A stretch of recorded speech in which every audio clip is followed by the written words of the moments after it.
Today on the Women Mind the Water Artivist Series podcast on womenmindthewater.com, I'm speaking with Sophie Maycock, a shark biologist and writer. Sophie's first face-to-face with sharks came in 2008 when she worked on a shark cage diving boat. Since then, Sophie has been involved in shark research and communication.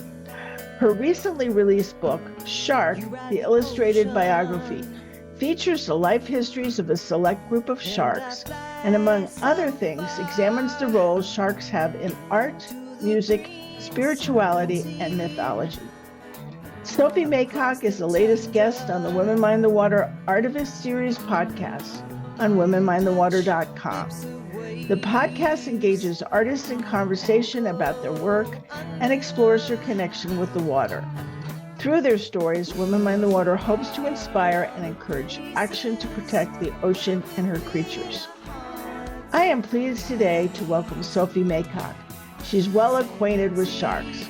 Her fascination with these apex predators began with a stint on a boat off the coast of South Africa. Sophie's passion has led her to study sharks in Australia, the Netherlands, the Bahamas, and Africa. She is currently the United Kingdom representative of the Sharks Educational Institute, an international organization dedicated to the conservation of sharks. She is also founder of the website SharkSpeak. Her latest project is Shark, the Illustrated Biography, a collection of biographical stories of a select group of shark species. Welcome, Sophie. I'm interested. Hi, Pam. Hi. I'm interested to know how you came to volunteer on a boat in South African waters seeking sharks. Because the Atlantic and the Indian Oceans mix at the tip of the African continent, the water is known to be treacherous. So how did you end up in such a place? This is the most ridiculous story. I was 18. I had no idea what I wanted to do with my life. I loved science, but I loved literature, and I didn't know what I wanted to study. And so I decided to take a year out and just volunteer randomly. And I just searched for volunteer opportunities and found this cage diving boat thing and thought, that'll make me look really cool to all my friends. I'll have these amazing experiences and seem really, really cool. And that was the whole reason I went. And I had no idea it would end up being this completely life-changing moment. It's like a sliding doors moment where my whole life changed and I saw my first shark and it was just love at first sight. So this is your first experience with wild sharks. Is it what Yes. set you on a journey to study and write about sharks, or did you for a while pull back and go, oh my gosh, what did I do? No, it was this magical moment. My first shark I saw in the water, it was this moment where I just thought, oh my goodness, everything I thought I knew about these animals was completely wrong. And it was in that moment that I thought, I want to devote myself to, I didn't know exactly what, but to showing other people how what they think might not be accurate as well. So what is the correct term for someone who studies sharks? Do you know what? There kind of isn't really one. I suppose you would say an ichthyologist is somebody that studies fish. I'm a part of the European Elasmobranchs Association, so that is a person who studies sharks, skates, and rays. But I personally liked your offering, Pam, of sharkologist. I think that's perfect. I'm going to go with that. I'm a sharkologist from now on. It's great. Wonderful. Well, together we can take responsibility for coining a new phrase, although Absolutely. I'm sure somebody has done that already. So what exactly are the main characteristics of sharks? Would an accurate description be that they are simply big fish with equally big mouths and lots of teeth? I mean, that's a pretty great description as a starting point, but there's definitely a lot more to them than that. I mean, sharks have been around for 400 plus million years. There's been hundreds of different species, and what is a shark is a very broad question because the vast majority of them don't fit the stereotype. I call it the James Bond shark, you know, the grey shark with the big teeth, the like scary looking predator. Most of them don't fit that. Actually, the vast majority are nothing like that. But there's a few things that we use as scientists to say, okay, this is a true shark. So the first most important thing to say is they are fish. So they are not related to dolphins or to whales. They are fish. But what makes them different to the vast majority of other fish is that they have a cartilaginous skeleton. So they have no bones, technically. And we compare that to bony fish like herring or mackerel or tuna, and it shows us straight away that they're very different. Another thing that's really important about sharks that makes them very different is that they never stop growing new teeth. And this isn't something that we see in all animals, as you know, we don't have this capability. So that's a really important identifier. And also they have these really extra special teeth that actually line their whole skin. Believe it or not, sharks' whole skin is made up of modified teeth called dermal denticles. And under a microscope, you can literally see the little pointed tooth-shaped scales that you don't find on other fish. So that's a really good identifier. And the last one that's like a really important one is how they breed, actually, because what most people don't realise is that sharks actually breed by internal fertilisation. They're like us, they mate, and the babies grow inside the mother. Some lay eggs, but what's different to other fish is that the eggs are fertilised when they're laid. You think about spawning fishes that lay the eggs, and then the male comes along to fertilise them. It's a completely different strategy. So they're really, really different to most fish, and that's what makes them very successful. So I was doing some research recently about killer whales, and I learned something that was fascinating to me. There are some migratory killer whales that survive on eating shark, and the skin is so rough that it wears down the shark's teeth. Absolutely true. Yeah, I mean, it's kind of a joke amongst shark scientists that you can't really call yourself a shark scientist until you've got shark burn. And that is where, if you touch them from nose to tail, they're really smooth. But if you accidentally go the other way, it's like sandpaper. It was actually, in fact, was used as sandpaper in ancient history and was used on the hilt of swords to make them more grippy. Oh, interesting. So it's really rough. Yeah, and a lot of people are surprised by that. So what are some of the more common misconceptions that people have about sharks? Oh, goodness me, there's a lot. The big one that comes to mind that frustrates me the most is people that are absolutely adamant that sharks eat people. It's just not true. Sharks have been around 400 plus million years, and human beings have only been around a couple of 100,000 years. They didn't evolve with us in their world, so we are not a part of their diet. It's obviously awful when a person has an attack from a shark, especially if they are seriously injured or if they die. But we don't see sharks actually consume people. What actually happens is that the shark will bite down on something to investigate it in the water. It's actually a curious behaviour, not an aggressive behaviour. But obviously, one bite can be all it takes to seriously, seriously injure somebody. So what is it about sharks that you find fascinating? I actually think it's that they're so misunderstood. I think that is the thing that I liked about them the most. I love animals. I love nature. I love the ocean. So I think I was always going to do something with the natural world.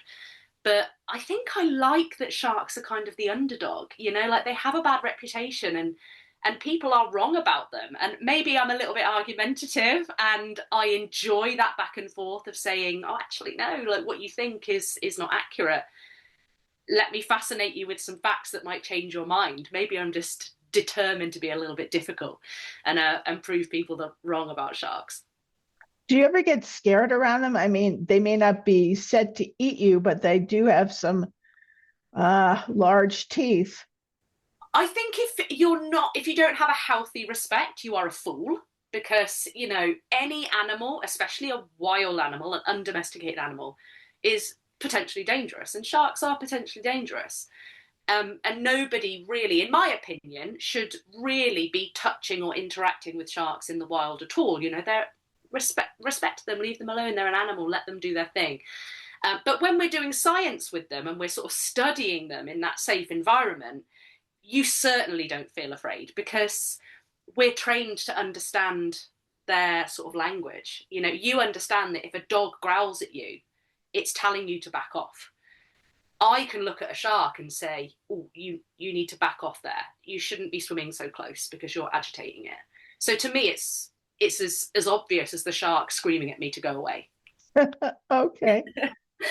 So the ocean is an enormous place, making up about 2/3 of the earth. So how do you go about finding sharks in such an enormous space? That's a really good question.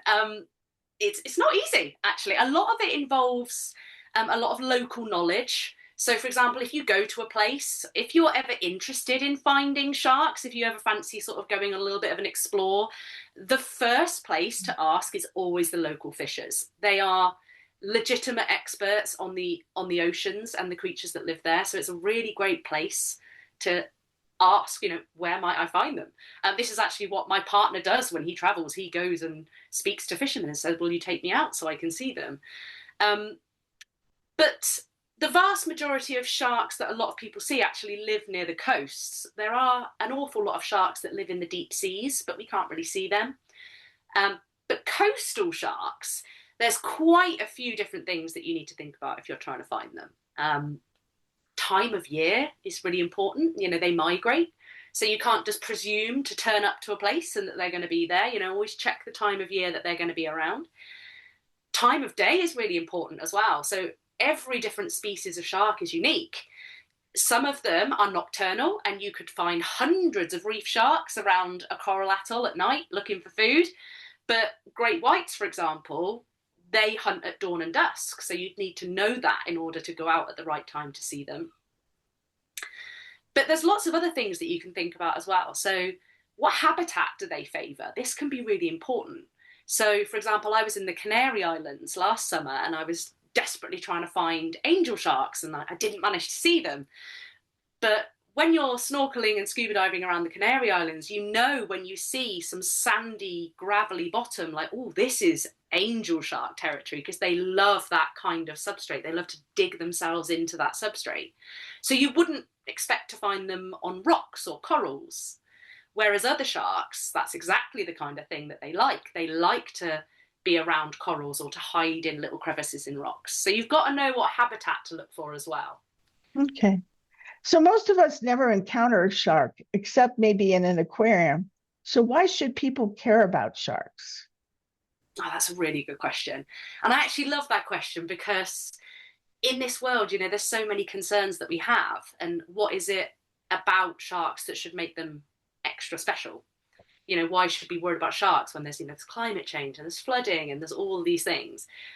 But sharks are absolutely pivotal to ocean health. That is the biggest thing that I say to people when they ask me why sharks matter. They are apex predators. They exert top-down control over their ecosystems. And what that means is that they keep everything in balance. Without them, the ecosystems just sort of lose balance and sort of go into sort of haywire. And that can have effects on us. You know, that could affect our fish stocks. It could affect our food. It can affect people's livelihoods. It could affect tourism. So even if you don't care about sharks as such, if you don't like them or you're frightened of them, you definitely need to be thinking about how it's still important to protect them. Because, yeah, sharks are scary, but there is nothing scarier than the thought of a world without sharks in it. That would be a serious problem. Okay. Tell us about SharkSpeak. You run a website on the internet, and who is your intended audience and what can they expect to find on SharkSpeak? SharkSpeak is my absolute life passion. You know, my background was as a hardcore research scientist, but I'm also a creative person. I love writing and I love reading, and SharkSpeak is kind of where those two things collide. And I've made this site that is open access. It's free for anyone and everyone to go on and see, and I'm also on social medias. And the idea of it is to translate science into something that everybody can enjoy and be interested in. The audience is adults or young adults. It's probably not something that's geared towards children, because there's some projects out there that are already doing that and they're doing it brilliantly. So I didn't want to even try to compete with them. It's really about writing articles to help people to have access to all of this wealth of information that they don't even necessarily know is out there. Because, you know, a lot of science is locked up in institutions or online in places that people just don't see it. So I want to bring it to the forefront and let them see it. Right. So speaking about being a writer, you recently published a book, Shark, the Illustrated Biography, which I see behind you. Indeed, and, yeah. And you looked at a select group of sharks. So how did you choose the sharks in the book? Dan Abel and I, my co-author on the book, really had some back and forth about this, because this was really important to us. We called them our heroes. We wanted hero species that represented a lot of different kinds of sharks. But that would have been easy. We could have said, oh, okay, well, we need one from this group, we need one from that group. But then the problem lies in that we actually don't know anything about that group. So we can pick a shark and say, oh, let's make it a hero, but there's no science on it yet. We don't know anything about it. It's a mystery. So we tried to balance getting a lot of diversity in the hero species, but making sure that they were very well studied by science and well understood, so that we could really tell their stories in detail. But my goodness, we went back and forth. I think the first list was about 20 species long, and we had to narrow it down. In addition to their life histories, you write about the role of sharks in art, literature, spirituality, mythology, and music. Do sharks make sound? Is that what you mean by shark music? Do you know, this is a really, really present thing that we've just learned, which is really, really cool. We have this year just discovered a first shark actively making a sound that we know of. It's really cool. It's this little smoothhound shark, and they clack their jaws together and make this little clicking sound. And we suspect it's some kind of threat display or sort of expression of distaste, you know, sort of like, let me go, don't touch me. But we're not 100% sure yet. But sharks don't have vocal cords, so they can't speak, they can't sing, they don't make sounds that way. So the only way that they can make sounds is with their body parts. So we do suspect they are communicating with their body parts and making some kinds of sounds. But it's really the forefront of research right now. Interesting. You said smooth hound? Smooth hounds, yeah, they're called smooth hounds. It's a group of sharks. They're quite small, very, very cute looking. One of these species that no one's ever heard of, smooth hounds. So what are some of the examples of how sharks figure in mythology? This was my favorite chapter to write in the book, because I knew nothing about it until we decided to include it in the book. So I really got to dig deep and really, really research it. I think when I wrote the first draft, it was 3 times too long and we had to cut loads out. But there are sharks in mythology all over the world. Mythology, art, music, religion. It would probably be easier to list where they're not. But they're most prevalent in sort of the Pacific Island nations, which makes sense because these are seafaring people with lots of sharks.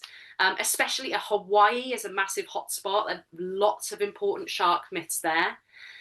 But what's really interesting about it is that coming from a Western culture, we might expect a certain story to be told about sharks. But when we delve into these ancient myths, that's not what we find. Actually, what we find is a massive wealth of cultures celebrating and venerating sharks, and actually they're gods and they're guiding spirits and they're helpers.